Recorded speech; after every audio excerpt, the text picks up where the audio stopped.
नमस्कार. आपल्या अभ्यास वर्गाला आपण सुरुवात करूया. सुरुवातीला मी जयश्रीताईंना विनंती करते की त्यांनी अभंग म्हणायला वर्गाला सुरुवात करू. हॅलो, हां. नवरात्र बसलेलं असल्यामुळं देवीचं भजन म्हणते एक. हिरव्या साडीला पिवळी किनार ग, हिरव्या साडीला पिवळी किनार ग, आज आईचा मंगळवार ग, आज आईचा मंगळवार ग, 8 दिवसांच्या बुधवारी, 8 दिवसांच्या बुधवारी, अंबा निघाली पंढरपुरी, अंबा निघाली पंढरपुरी, तिच्या गळ्यात तुळशीची माळ ग, तिच्या गळ्यात तुळशीची माळ ग, हिरव्या साडीला पिवळी किनार ग, हिरव्या साडीला पिवळी किनार ग, आज आईचा मंगळवार ग, आज आईचा मंगळवार ग, 8 दिवसांच्या गुरुवारी, अंबा निघाली गाणगापुरी, 8 दिवसांच्या गुरुवारी, अंबा निघाली गाणगापुरी, तिच्या गळ्यात रुद्राक्ष माळ ग, तिच्या गळ्यात रुद्राक्ष माळ ग, हिरव्या साडीला पिवळी किनार ग, हिरव्या साडीला पिवळी किनार ग, आज आईचा मंगळवार ग, आज आईचा मंगळवार ग, 8 दिवसांच्या शुक्रवारी, अंबा निघाली कोल्हापुरी, 8 दिवसांच्या शुक्रवारी, अंबा निघाली कोल्हापुरी, तिच्या गळ्यात कमळांची माळ ग, तिच्या गळ्यात कमळांची माळ ग, हिरव्या साडीला पिवळी किनार ग, आज आईचा मंगळवार ग, 8 दिवसांच्या शनिवारी, अंबा निघाली शिंगणापुरी,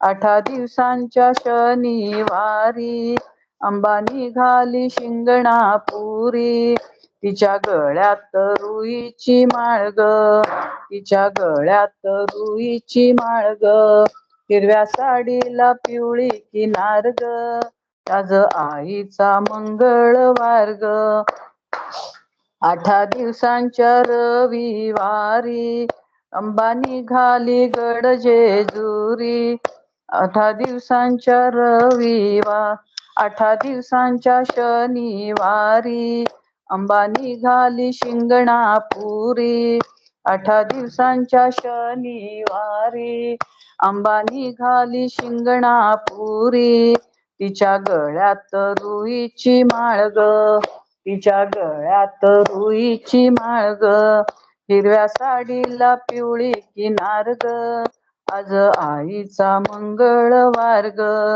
8 दिवसांच्या रविवारी, अंबा निघाली गडजेजुरी, 8 दिवसांच्या रविवारी, अंबा निघाली गडजेजुरी, भंडार खोबऱ्याचा तिथ भडी मार्ग, भंडार खोबऱ्याचा तिथ भडी मार्ग, हिरव्या साडीला पिवळी किनार ग, आज आईचा मंगळवार ग, 8 दिवसांच्या सोमवारी, अंबा निघाली सोमेश्वरी, 8 दिवसांच्या सोमवारी, अंबा निघाली सोमेश्वरी, तिच्या गळ्यात बेलाची माळ ग, तिच्या गळ्यात बेलाची माळ ग, हिरव्या साडीला पिवळी किनार ग, आज आईचा मंगळवार ग,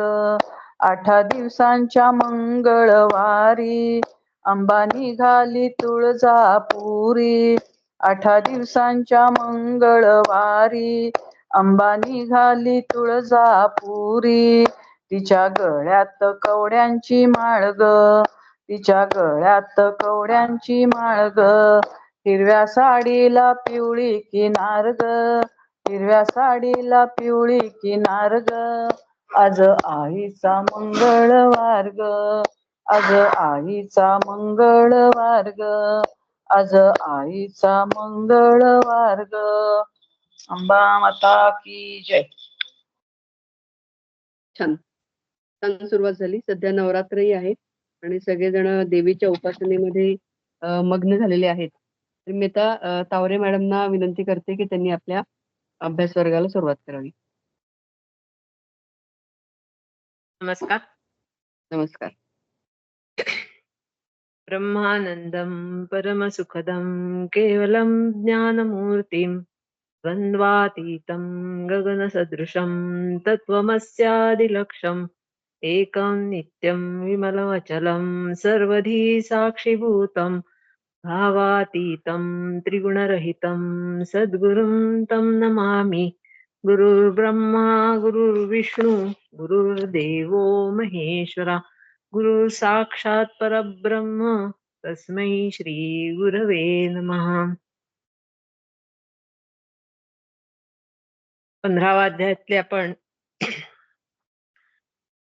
मागच्या शनिवारपर्यंत 8 श्लोक बघितले. आज 9व्या श्लोकापासून सुरुवात करायची आहे. डॉक्टर स्वातींना विनंती करते की त्यांनी 9वा श्लोक आणि त्याच्या ओव्यांचं वाचन करावं. श्रोत्रं चक्षुस्पर्शनं च रसनं घ्राणमेव च अधिष्ठाय मनश्चायं विषयानुपसेवते.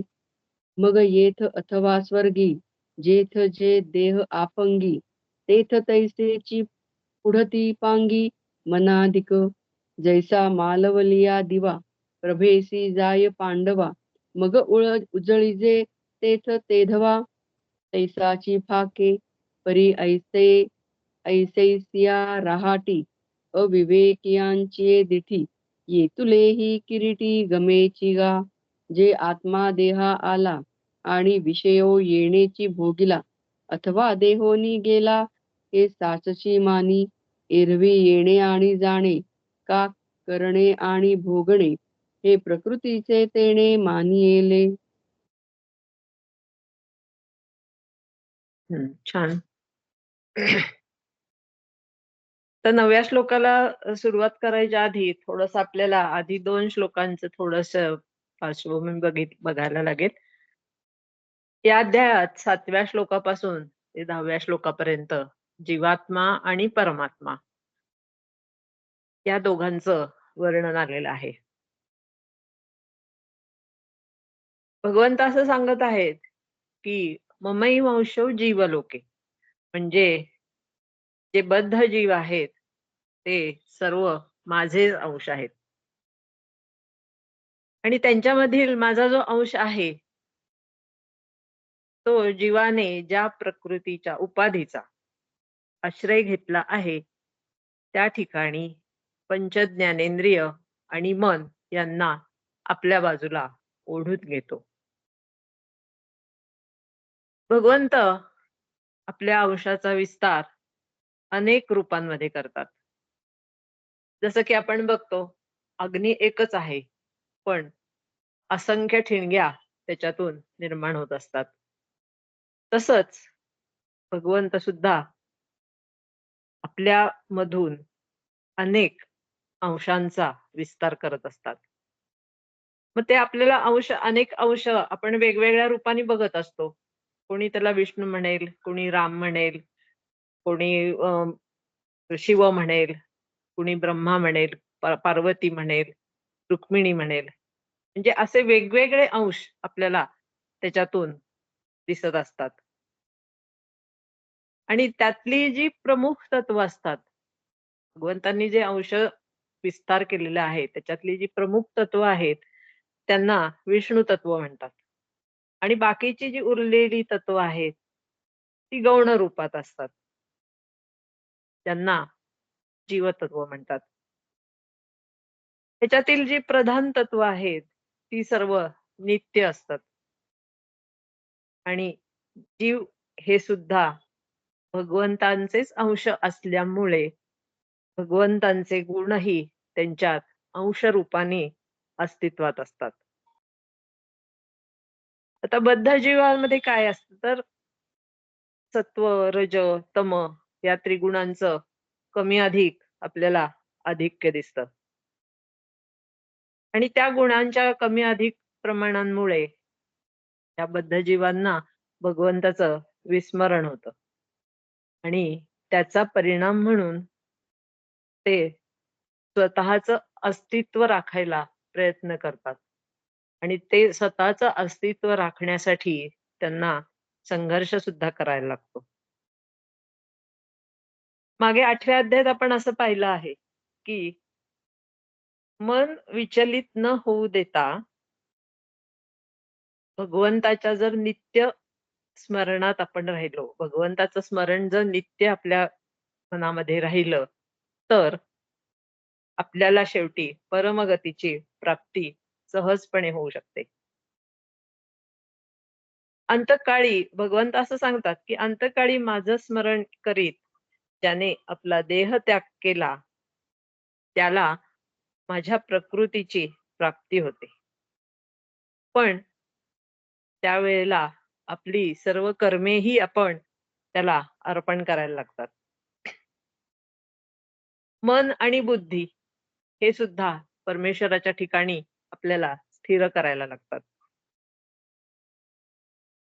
देहत्यागाचे वेळी काय होतं?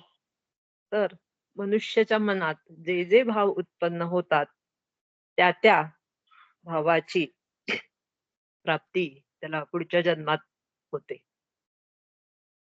अंतेमती सागती हे जी काही मनात त्यावेळेला भाव असतील देहत्यागाच्या वेळेला, तर तेच भाव पुढच्या ह्याच्यात देहामध्ये जेव्हा जन्म घ्यायला येतो जीवात्मा, त्यावेळेला त्याची प्राप्ती त्याला पुढच्या ह्याच्यात होते.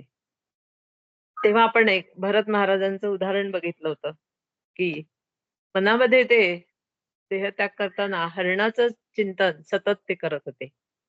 त्याच्यामुळे त्यांना पुढचा जन्म सुद्धा हरणाचाच प्राप्त झाला. आणि ह्या सगळं हे जे पशु, पक्षी ह्या योनी आहेत किंवा मनुष्य, जीव आणि ही जी सगळी विष्णू तत्व आहेत, ह्याच्यावर नियंत्रण कोणाचं आहे? तर हे सगळं नियंत्रित कोण करतात? तर हे सगळं नियंत्रित भगवंतच करत असतात. सत्वगुणाचं आधिक्य असेल आणि त्याच्याबरोबर मन असेल, तर त्यातून होणारं जे कर्म असतं, ते त्या जीवात्म्याला लाभदायकच.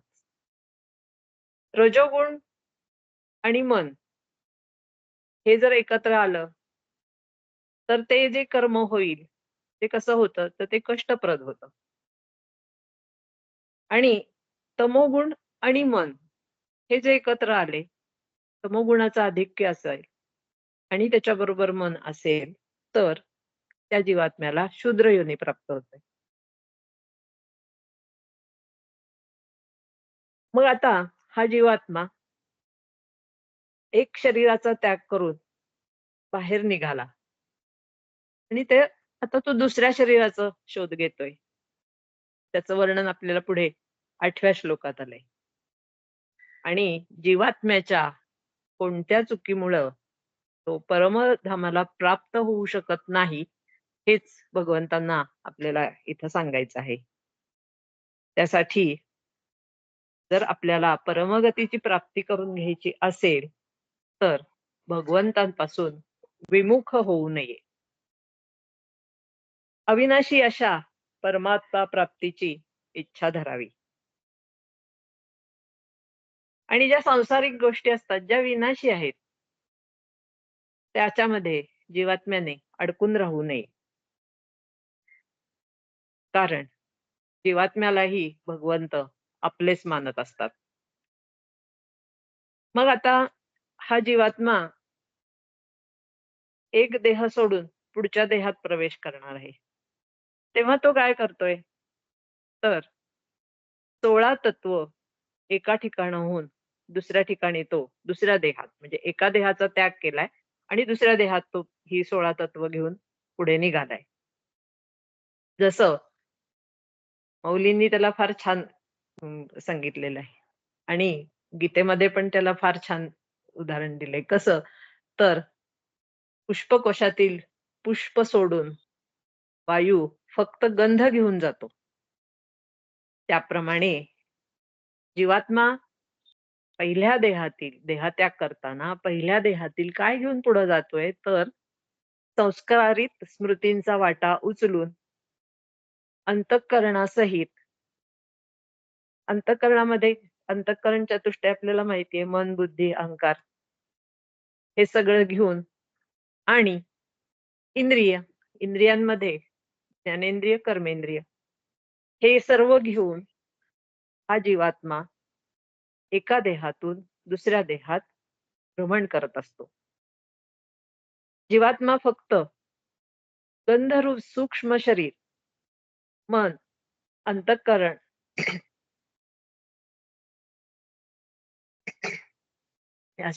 अंतःकरणा शरीर ह्या अंतःकरणासहित दुसऱ्या वेगवेगळ्या योनीत फिरत राहतो. पण त्यावेळेला स्थूल शरीर मात्र तसेच राहत असते. आशय रूप शरीर ही मागेच राहते. जेव्हा जीवात्मा आपल्या बरोबर अंतःकरणासहित आणलेले विषय सोडत नाही किंवा त्याचा पूर्णपणे त्याग करत नाही, तोपर्यंत त्या आत्म्याला मुक्तता मिळत नाही. आता एका ठिकाणाहून दुसऱ्या ठिकाणी जायचंय, म्हणजेच एक देह त्याग झालाय आणि पुढच्या देहात त्याला प्रवेश करायचा आहे. तर देह सोडत असताना ती 16 तत्व बरोबर घेऊन, त्यांचं आकर्षून घेऊन, ते गुण सगळे आपलेच आहेत, ती 16 सगळी तत्व जी आहेत ती आपलीच आहेत असं समजून तो बाहेर पडतो. पंचप्राण, पंचज्ञानेंद्रिय, पंचकर्मेंद्रिय आणि मन यांना घेऊन तो दुसऱ्या शरीरात प्रवेश करतो. उदाहरण घ्यायचं झालं तर एका ठिकाणाहून आपल्याला दुसऱ्या ठिकाणी जायचंय, म्हणजे एक घर बदलायचं, एक घर सोडायचंय आणि दुसरं घर आपल्याला बघायचंय. म्हणजे हे आपल्याला आवडलं नाहीये म्हणून आपण दुसरीकडे जायचा विचार करत असतो. मग ते आवडलं नाहीये म्हणून दुसरं चांगलं काय आहे तिथे आपल्याला जायची इच्छा आहे, म्हणून आपण त्याचा शोध घेत राहतो. पण हे जीवात्मे असे असतात काही, की जरी देह त्याग केलेला असला जीवात्म्यानी, तरी सुद्धा त्या उपाधीशी ते आसक्त होऊन राहिलेले असतात. की जरी त्यातली प्राणशक्ती संपलेली आहे, तरी सुद्धा त्याला त्या देहाच्या उपाधीची खूपच आसक्ती असते आणि त्याच्यामुळे, त्या आसक्तीमुळे ते तिथेच घुटमळत राहतात. त्याच्यासाठी आपण शरीरावर अंतविधी करतो.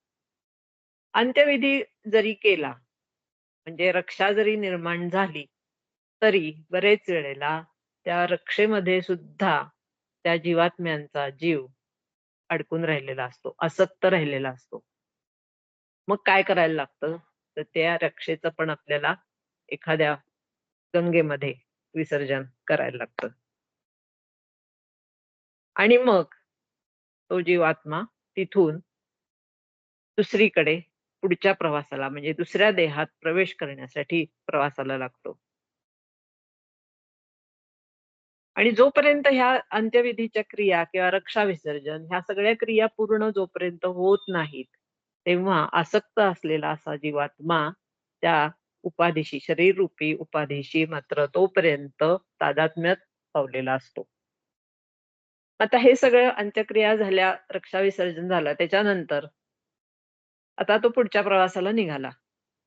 मग त्याच्यातील वासना, जीवात्म्याची जी वासना आहे, ते दुसरे शरीर ग्रहण करण्यास लावते.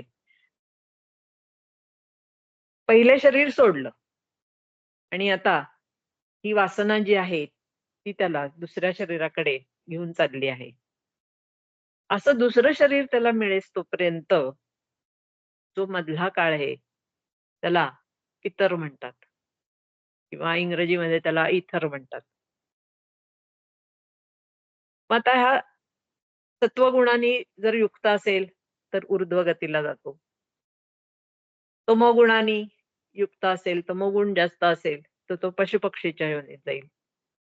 आणि रजोगुण असेल तर त्याला मध्यम गती प्राप्त होईल. हे आपण सगळं मागच्या अध्यायांमध्ये त्याचा अभ्यास केलेलाच आहे. आता जीवात्मा दुसऱ्या शरीरात गेला, पहिली 16 तत्व घेऊन जातो. मग स्थूल शरीरात आता ह्या सगळ्या सूक्ष्म इंद्रिय जी आहेत बरोबर घेऊन गेलेला, त्याची त्याला स्थापना करायला लागते. मग तो काय इंद्रियांच्या ठिकाणी स्थूल शरीरामध्ये त्या सूक्ष्म इंद्रियांची स्थापना करतो. मग हे कधी होतं? तर गर्भात जेव्हा जीव वाढत असतो, तेव्हा 3ऱ्या महिन्यामध्ये हा जीवात्मा त्या गर्भामध्ये प्रवेश करतो.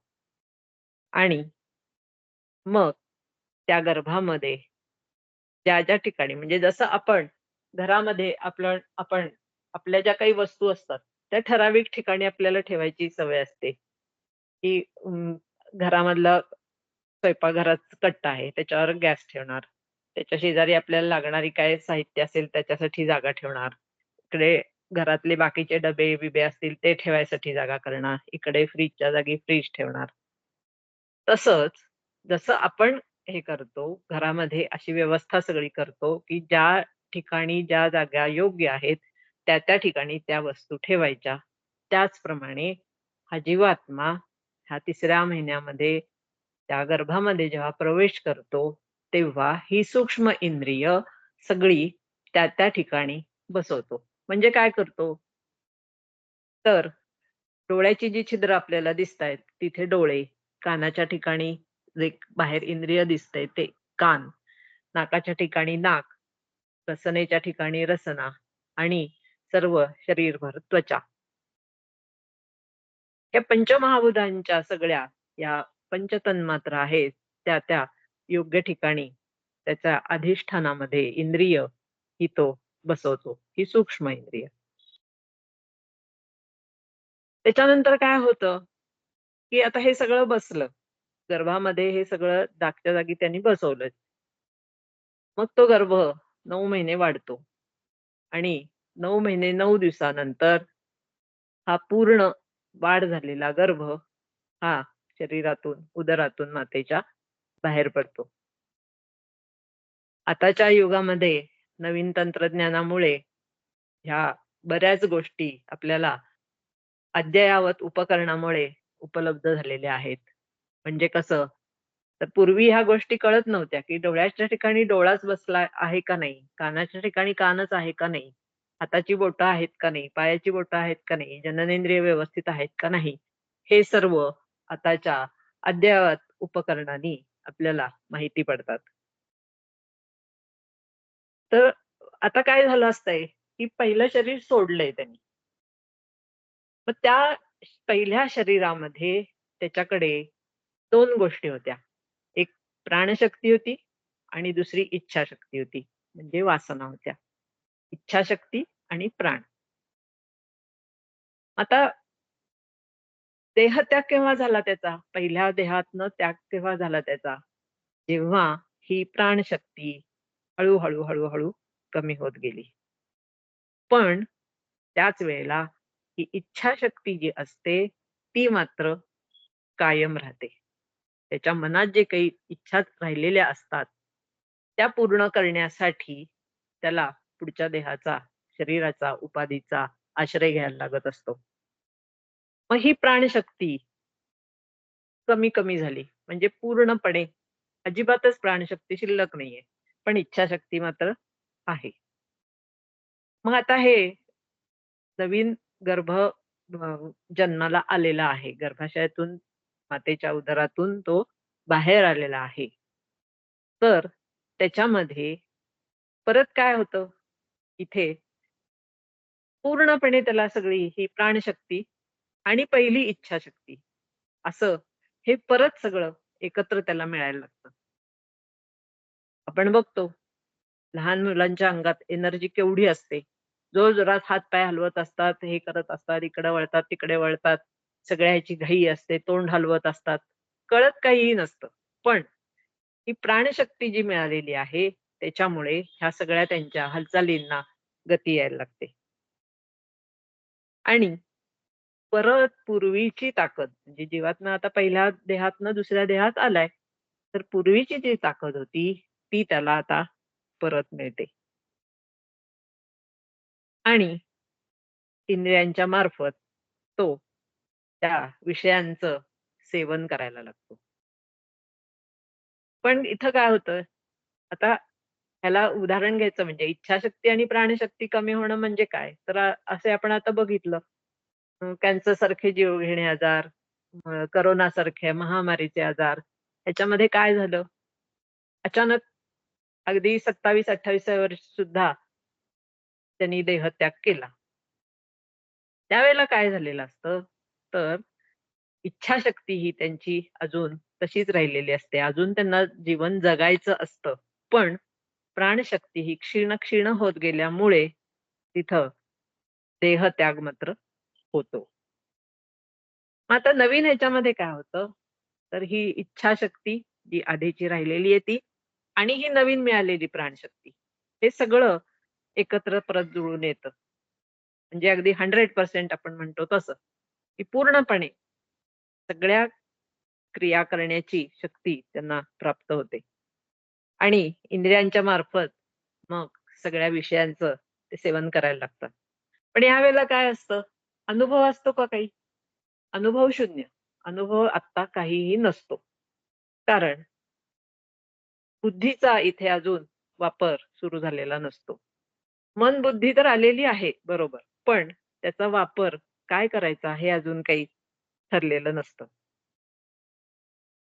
त्याच्यामुळं काय होतं, बुद्धीचा वापर न होत असल्यामुळे कोणती क्रिया करावी, कोणती करू नये, हे काही त्यांना समजत नाही. आपण बघतो लहान बाळं हे पहिल्यांदी कुशीवर वळतात, पालथी पडतात, पुढं सरकायला लागतात आणि मग पुढे सरकायला लागली, त्यांना थोडंसं फार त्या पुढे सरकण्याची क्रिया जास्त चांगली यायला लागली, की जे दिसेल ते तोंडात घालतात.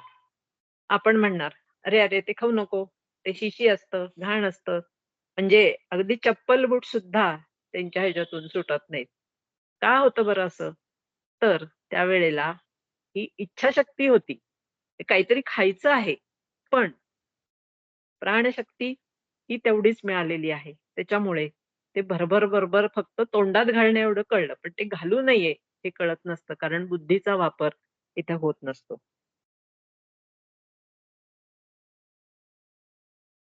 आणि बुद्धीचा वापर का नाही? तर अनुभवच नाही अजून काही, की हे काय चांगलं आहे, काय वाईट आहे, काय घालावं तोंडात, काय घालू नये, हे मात्र काही कळत नसतं.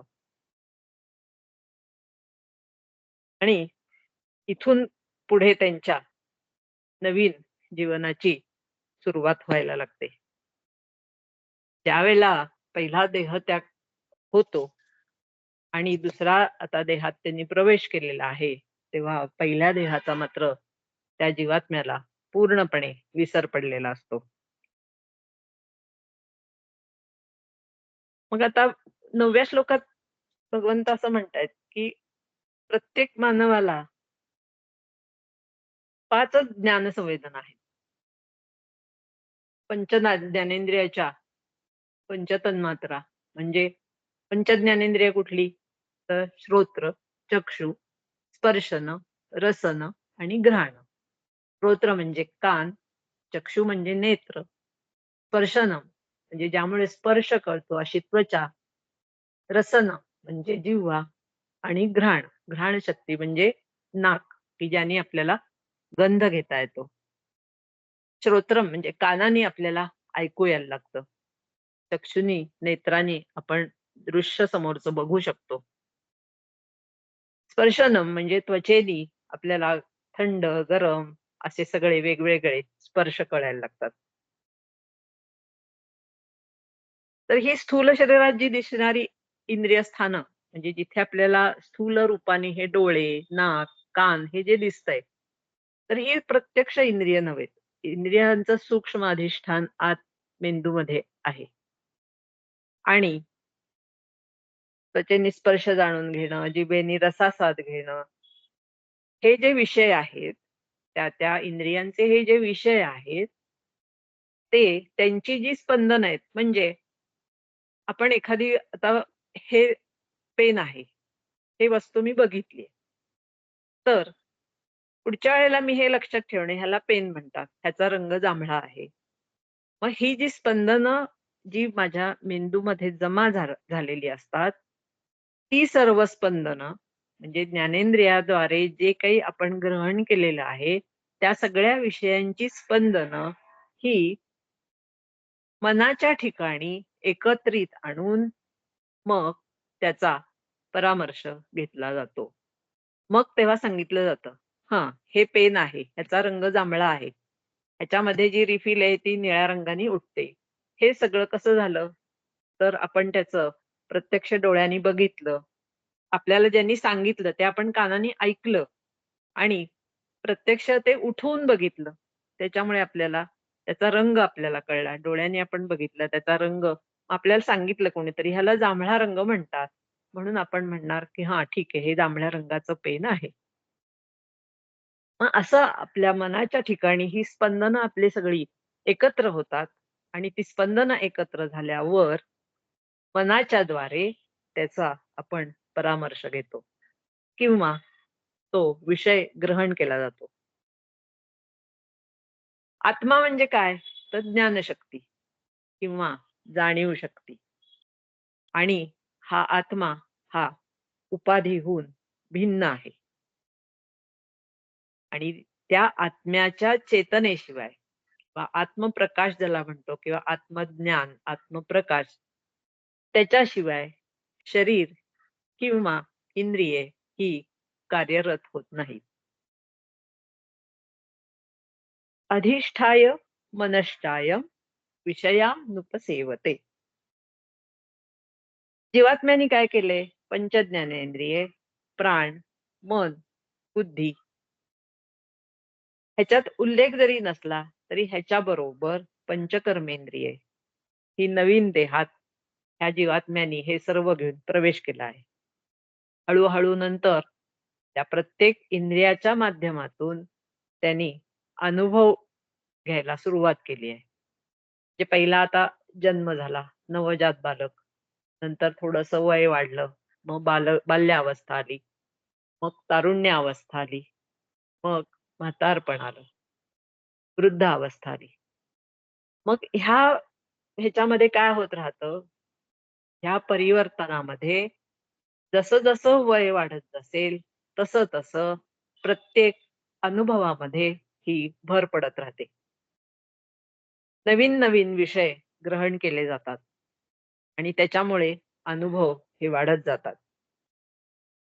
आता मागील जन्मातील ज्या काही तो आता आपण बघितलं प्राणशक्ती आणि इच्छाशक्ती. तर मागील जन्मातल्या ज्या काही इच्छा आहेत, तो आत्ता नवीन देहातही तो घेऊन आला आहे आणि जसं-जसं हे वय वाढत जाईल, तसं-तसं त्यानुसार त्या इच्छा पूर्ण करण्यास तो समर्थता प्राप्त करू इच्छितो. आणि मग काय होतं, मग ह्या इच्छा कमी होतात का? की इच्छा बाबा पूर्ण झाल्यात. ह्या नवीन जन्मात आल्यानंतर इच्छा पूर्ण झाल्यात, तर त्या इच्छा कमी होतात का? तर इच्छा कमी होत नाहीत, तर त्या वाढतच राहतात. इच्छा ह्या कधीही कमी होत नाहीत. त्या त्याच्याबरोबर वाढतच राहतात. ज्ञानेंद्रिय, कर्मेंद्रिय त्यांची कर्म चालू करतात. मग त्यावेळेला आपण लहान बाळाला सांगतो, "हे गरम आहे, ह्याला हात लावू नको. हे आहे." मग त्याला ते समजतं, की ह्याला हात लावायचा नाही. ही खायची गोष्ट आहे, हे खायचं, हे खाऊ नये, हे त्याला कळतं. काय बघायचं, काय बघायचं नाही, काय वाचायचं, काय ऐकायचं, हे त्याला हळू अनुभवाने कळायला लागतं आणि ते इंद्रिय ग्रहण करतात आणि ती स्पंदनं बुद्धीपर्यंत पोहोचून त्याच्यामुळे मनाबरोबर त्याचा संयोग होऊन ते स्मरण त्याचं ठेवलं जातं. मग हा जीवात्मा बाहेरील जगातील दृश्य बघायला बाहेर जातो. मग त्यावेळेला इंद्रिय जातात का? तर नाही. इंद्रिय ही कधीही बाहेर जात नाही. तर मनाच्या साह्याने किंवा मनावर आरूढ होऊन तो जीवात्मा ती दृश्य सगळी बघत असतो. मनाच्या साह्यानेच प्रत्येक इंद्रियाच्या ज्याद्वारे अनुभव घेण्याचे आहेत ते मनाच्या साह्यानेच तो घेत राहतो. आता इथं काय होतं आणखी, तर इथे मनाचं काम चालू झालं, इंद्रियांचं काम झालं, ज्ञानेंद्रियांचं काम झालं, कर्मेंद्रियांचं काम सुरू झालं. मग आता इथं बुद्धीही काम करायला लागते आणि मग त्या गोष्टींचं तो स्मरण करायला लागतो, स्मरण ठेवायला लागतो. म्हणजे आता एखादं समोर त्याला एखादा रसमलाई दिली, तर रसमलाई आईने किंवा कोण घरातली मोठी माणसं असतील ते सांगतात, की ह्याला रसमलाई म्हणतात. मग तो लक्षात ठेवतो, की हां, हे रसमलाई. ह्याचा रंग कसला आहे? पांढरा आहे. त्याचा स्पर्श कसा आहे? मऊ आहे. त्याची चव कशी आहे? तर गोड लागते. त्याला बाजूला काय आहे? तर दुधात मिसळलेलं गोड काहीतरी आहे. मग त्याला काय म्हणतात? साखर. ते साखर मिसळून त्यामध्ये हे रसमलाई तयार केलेली आहे. आणि चव घेऊन बघतो, तर ती त्याला आवडते. चवीलाही रसनेंद्रियही त्याचं ग्रहण करतो. आणि हे सगळं करत असताना तो हे सर्व त्याची बुद्धी आणि मन हे सगळं एकत्रित करून त्याचं स्मरण त्याला देते. किंवा आता हे रसमलाईचं उदाहरण झालं. दुसऱ्या अशा अनेक गोष्टी आहेत, की ह्या गोष्टी खायच्या आहेत, ह्या गोष्टी खायच्या नाहीयेत किंवा ह्या गोष्टी बघायच्या आहेत. हे कपडे असे घालायचे, थंडीच्या दिवशी गरम कपडे घालायचे, पावसाळ्यामध्ये छत्री घेऊन बाहेर जायचे. ह्या सर्व गोष्टींचा तो काय करतो, तर एकत्रितपणे सगळं आपल्या स्मरणात ठेवायला लागतो. मग हे सगळं झालं, हे पदार्थाचं ऐकलेलं सगळं त्यांनी हे केलं. मग इथं सगळ्या 5 तत्वांचा त्याला एकत्रितपणे अनुभव मिळू लागतो. आणि हा जीवात्मा काय होतं, तर आपल्या कर्मांद्वारे जगातील सर्व गोष्टी अनुभवण्यात मग्न होऊन जातो. आणि आता आता हे बघितलं आपण.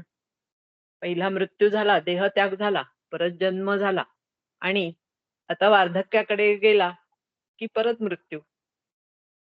तर हे जन्म, मृत्यू ह्याचं चक्र हे अव्याहत असं सुरू राहतं.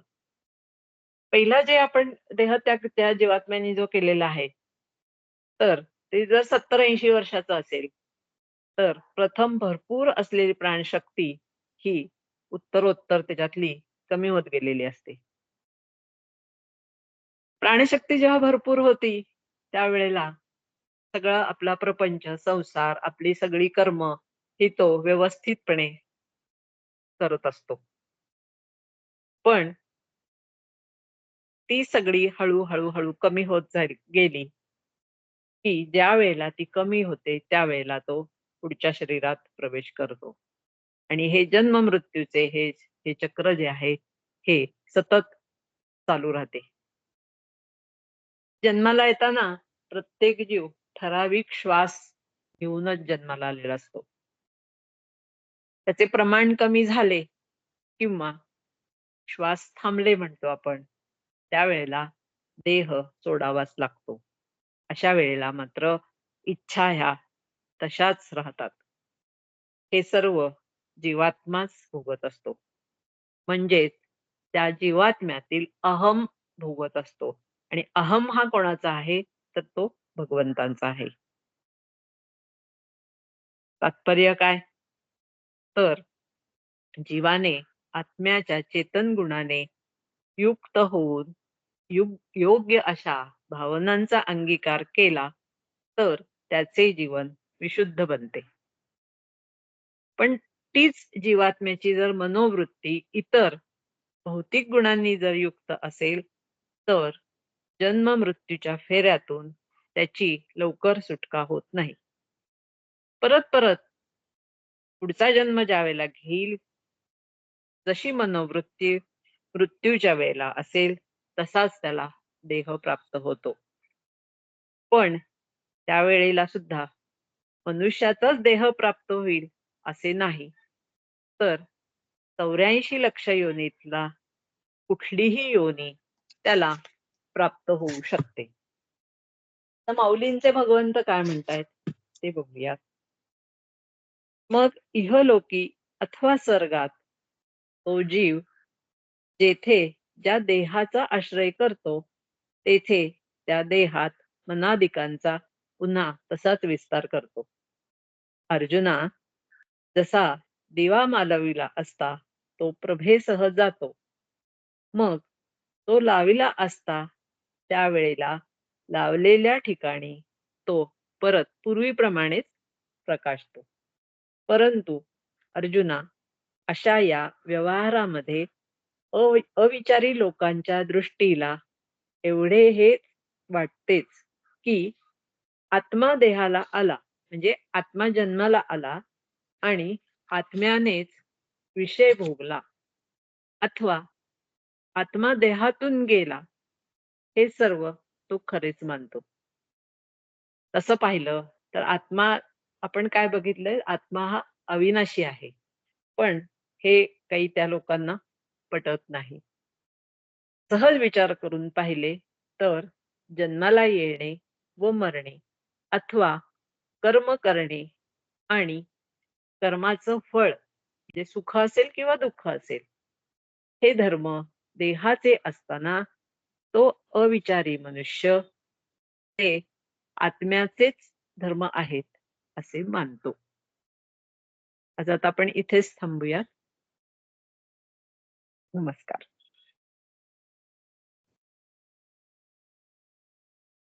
छान झालं निरूपण.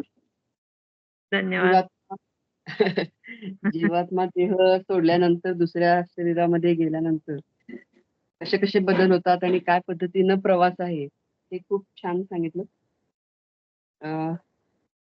मी आता डॉक्टर देशपांडेंना विनंती करते की त्यांनी आरती आणि प्रसारण म्हणावे.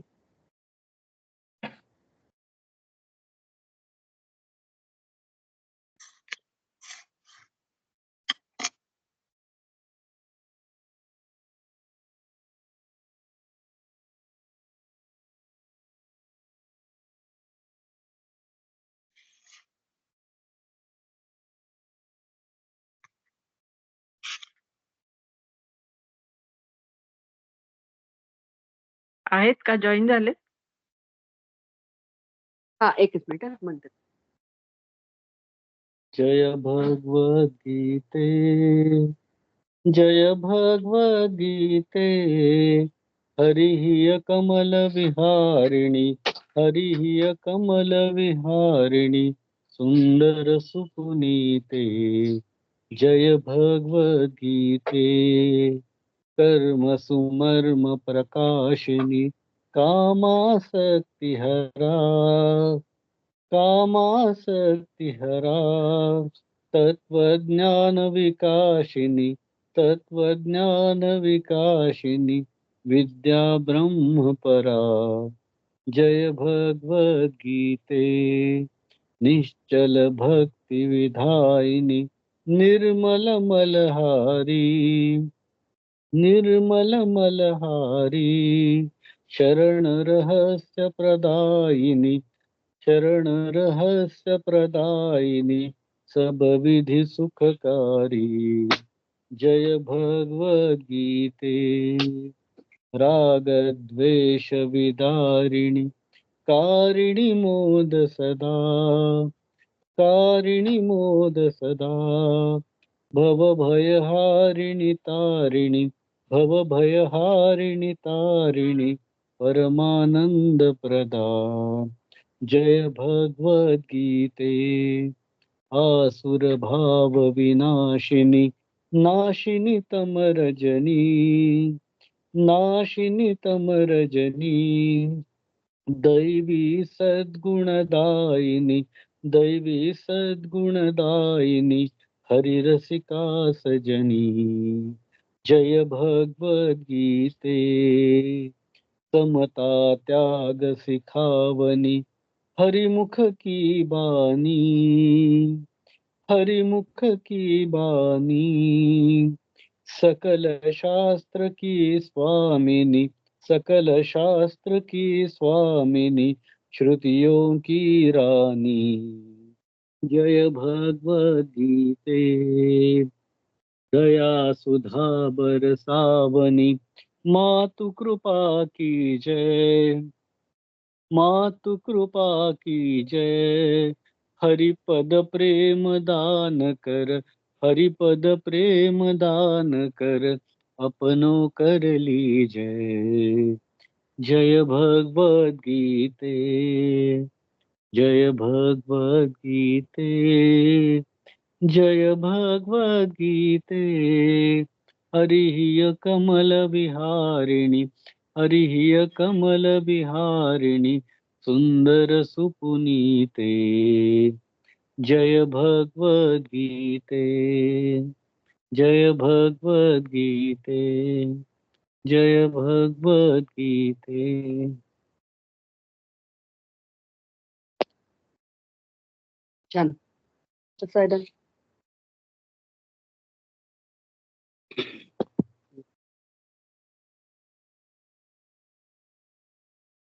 आता विश्वात्मके देवे, येणे वाद्यज्ञे तोषावे, तोषोनी बजावे, असाय दानहे.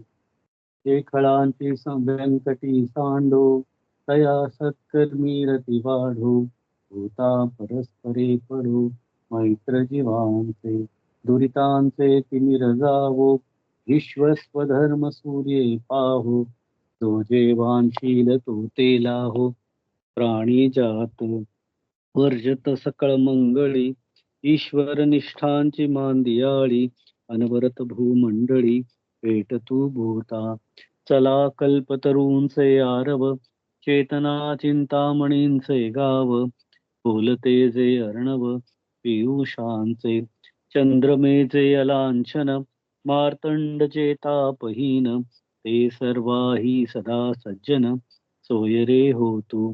किंबहुना सर्व सुखी, पूर्ण होऊनी तिही लोकी, भजिजो आदि पुरुखी अखंडित, आणि ग्रंथोपजीविये विशेषी लोकीये.